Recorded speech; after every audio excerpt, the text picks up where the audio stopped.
धाराशिवमध्ये स्थानिक स्वराज्य संस्थेच्या निवडणुकीत यश मिळालं नाही म्हणून खासदार शिवसेनेला सोडून गेले आणि आता जे नगरसेवक निवडून आले ते देखील शिवसेनेची साथ सोडून भाजपात दाखल झाले। नेमकी ही पडझड काय सुरू आहे?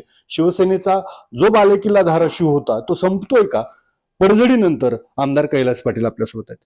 शिवसेनेत प्रचंड पडझड सुरू आहे। जे लोक तुम्ही निवडून आणले ते देखील तुमचे राहिले नाहीत। बघा, निवडून आलेले लोक हे कशासाठी भाजप फोडतंय, काय आमिष देऊन फोडतंय हे सगळ्या जगाला माहीत आहे। भाजपचा विरोधात लोकभावना गेलेली आहे। आपण बघतोय की रोजची पेपर फुटी असेल, महागाई असेल, शेतकरी विरोधी धोरण असेल, या सगळ्या गोष्टीमुळे सर्वसामान्य लोकभावना ही भाजपच्या विरोधात आहे। त्यामुळे भाजप काहीतरी अशा आमिष देऊन माणसं फोडायचा प्रयत्न करते आणि शिवसेनाचा धाराशिव हा बालेकिल्ला होता। आता आपण परवाच बघितलं की भारतीय जनता पार्टीतून किंवा बाकीच्या इतर पक्षातून सुद्धा अनेक चांगल्या कार्यकर्त्यांचा प्रवेश शिवसेनेत झालेला आहे। त्यामुळं पडझड ही जरी काही स्तरावर दिसत असली तरी आमचा शिवसैनिक जागेवर आहे।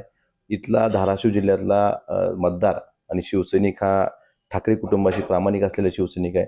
आजपर्यंत जे काही गोष्टी जे लोक सोडून गेले त्यांचं पुढं काय झालं हेही आपल्याला माहीत आहे या धाराशिव जिल्ह्यात। त्यामुळं हे जरी काही लोक भाजपनं काही लोक आमिष देऊन फोडली असली तरी इथं शिवसैनिक हा जागेवर आहे। अजून बळकटीने या ठिकाणी आम्ही नवीन तरुणांना संधी देऊन अजून बळकटीने पक्षबांधणी करू आणि शिवसेनेचा बालेकिल्ला धाराशिव जिल्हा आहे हे परत एकदा सिद्ध करू। खरं तर शिवसेनेसोबत हा थेट तुम्हाला धक्का मानला जातो, कारण तुमच्या मतदारसंघातली नगर परिषद होती आणि तुम्ही स्वीकृत केलेला नगरसेवक देखील निघून जातो। काय आमिष दिलीत भाजपनं? आता देणाऱ्याला आणि घेणाऱ्यालाच माहीत आमिष। फक्त त्यांनी कुठली आमिष दिली, काय नेमकं झालं, ह्या गोष्टी हळूहळू सगळ्या पुढे येतील। पण भाजपला सध्या लोकांमध्ये लोकभावना त्यांच्या विरोधात गेल्यामुळं असं काहीतरी करून अशी माणसं फोडून लोक आमच्यासोबत आहेत हे भासवण्याचा काही लोक घेतली, काही लोकप्रतिनिधी घेतले, म्हणजे त्यांना मतदान करणारी सगळी लोक आपल्याबरोबर आलीत, हा जो समज आहे भाजपचा हा पूर्णतः चुकीचा आहे। लोकांना अजिबात अशा गोष्टी आवडत नाहीत। त्यांनी केलेल्या मताशी ही खरं तर गद्दारी आहे। त्यामुळं ह्या ज्या गोष्टी आहेत ह्याचा परिणाम भाजपलाच पुढच्या काळात भोगावा लागणार आहे। खरं तर एक दिवस अगोदर ठाकरेंची मातोश्रीवर बैठक झाली सगळ्या लोकप्रतिनिधी आणि दुसऱ्या दिवशी नगरसेवक सोडून जातात। त्या दिवशी त्या बैठकीला जे लोकप्रतिनिधी उपस्थित होते त्यातला कुणीही जाणार नाही आणि त्यातलं गेलाही नाही। त्या दिवशी जे अनुपस्थित होते त्यातलेच ही लोक गेलेले आहेत। त्या दिवशी बैठकीला जी लोक अनुपस्थित होते, जे नगरसेवक अनुपस्थित होते त्यातलेच ही लोक गेलेले आहेत। त्यात उपस्थित असल्यापैकी कुणीही गेलेलं नाही। आमदार कैलास पाटलांसोबत दुहेरी संकट आहे, इकडून आता ओमराजे त्यांच्यासोबत काही लोक जाण्याच्या तयारीत असल्याची चर्चा आहे आणि भाजप देखील तुमच्या गडाला सुरुंग लावतंय।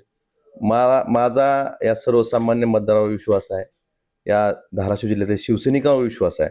त्यामुळे अशी किती लोक आमिष देऊन फोडली, काही ठराविक लोक फोडली म्हणजे जनता फुटली अशी नाही, किंवा ज्यांनी मतदान केलं ते त्यांच्या पाठीमागे जाणार आहेत असं नसतं। त्यामुळं निश्चितच इथून पुढच्या काळात ज्यांची संघर्ष करायची तयारी आहे, नवीन जे नेतृत्व आहे या नवीन नेतृत्वाला संधी देऊन आम्ही या ठिकाणी सर्वसामान्याचा आवाज बनून काम करू आणि निश्चितच इथून पुढच्या काळात सर्वसामान्यासाठी लढणारी शिवसेना ही फक्त काय सत्तेसाठी जन्मलेली नाही। शिवसेना ही सर्वसामान्याच्या साठी संघर्ष करणारी संघटना आहे। खरं तर हे जे नगरसेवक आहेत प्रामुख्याने कैलास पाटील यांचं जातीनं लक्ष होतं त्या नगर परिषदेमध्ये आणि तुम्ही निवडलेले लोक होते।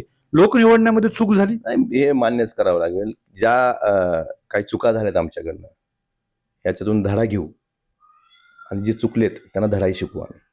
तर होते आमदार कैलास पाटील। चुका झाल्या त्यातून धडा घेऊ आणि चुकलेत त्यांना धडा शिकू असा गंभीर इशारा त्यांनी दिलाय आणि संघर्ष करणाऱ्यांना सोबत घेऊन पुन्हा एकदा मजबूतीने गड बांधू असा विश्वासही व्यक्त केलाय। अप्पासाहेब शिर्के, एबीपी माझा, धाराशिव। एबीपी माझा, उघडा डोळे बघा नीट।